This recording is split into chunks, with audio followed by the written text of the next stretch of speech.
वाढतून solar line जात आहे मित्रांनो, तुम्ही बघू शकता सोलर लाईनचं काम चालू आहे. तर ते खांबा उचलला मित्रांनो, तुम्ही बघू शकता.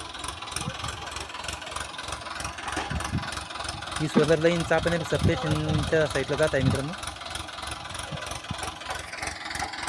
चापनेर सबस्टेशनवरून ही सोलर लाईन तिकडे जाणार आहे मित्रांनो, तुम्ही बघू शकता. ही माझं सोलर लाईन तिकडे आरुषी मित्रांनो, खाला आरुषीला काहीतरी वखायला लागला, याचं लागला आहे का पाहता. तर आपल्या मक्काच्या बांधावर पोर उभं करायचं काम चालू आहे मित्रांनो, तुम्ही बघू शकता. तिकडे ते साहेब फोनवर बोलत आहे. तर तिकडे इल्या पण भाई मित्रांनो उभे.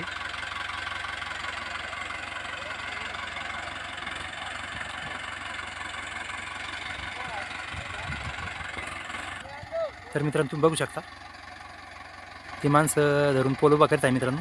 ही लाईन डायरेक्ट चापनेर सबस्टेशनला जाणार आहे. तर ही शेतकऱ्याला दिवसा लाईन मिळण्यासाठी प्रोजेक्ट चालू आहे मित्रांनो. डायरेक्ट हां शेतकऱ्याला दिवसा लाईन मिळणार आहे मित्रांनो. पोल 40 फुटाचा पोल आहे. तर ते उभं करण्याचं काम चालू आहे.